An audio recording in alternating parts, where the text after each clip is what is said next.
J'ai plus d'informations en regardant vos images qui parviennent avec vos réseaux que vraiment avec la famille qu'on n'arrive plus à joindre. C'est terrible, ces images que j'ai vues.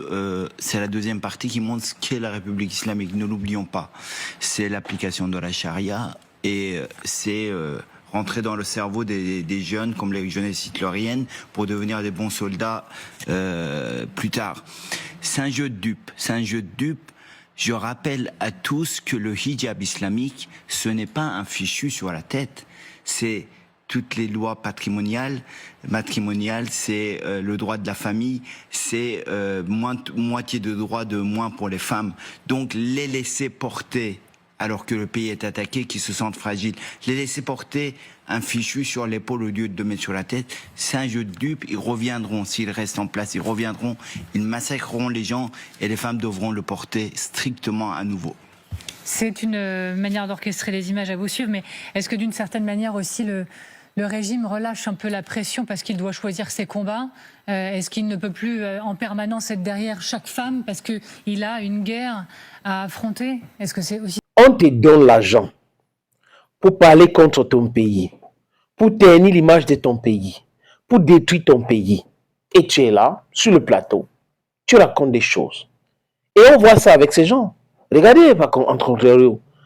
Aucun Européen n'est pas sur les chaînes pour parler de son pays. Hein. Aucun Américain n'est pas sur les chaînes pour parler de son pays. Ils dénoncent l'attitude du gouvernement tout court. Mais ils ne vont pas parler du pays, vraiment le pays a poussé à qu'on vienne attaquer le pays. Et c'est ce que certaines personnes qui ont perdu le Nord font à longueur de journée. Quand je regarde par exemple l'Afrique, certains apatrides qui parlent du Burkina Faso, certains qui parlent du Niger, certains qui parlent du Mali. Tu te poses la question, mais ces gens-là, est-ce qu'ils ont toutes les têtes en place? La réponse est évidente. Les amis, ils réfléchissent avec les billets de banque. Ils ont remplacé leur cerveau avec les billets de banque. Les dollars pour certains, euros pour d'autres, yuan, rouble pour d'autres, rand, CFA pour certains. L'ancien boxeur que vous êtes en train de certainement regarder à l'écran là, il est iranien. Et il parle mal de l'Iran.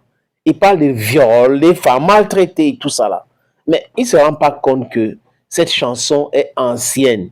Les gens sont fatigués d'écouter ces mêmes chansons tous les jours. Et les femmes sont cessées. On viole même des cessées. On fait cesser. Non.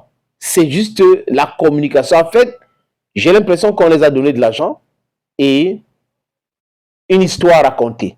Une histoire qui peut toucher la sensibilité. Mais cette histoire, elle est fausse. C'est une fausse histoire créée de toutes pièces par Washington, par l'entité et aussi par les Occidentaux pour donner un mauvais nom à l'Iran et pour justifier des sanctions, justifier la barbarie contre ces pays dignes et civilisés.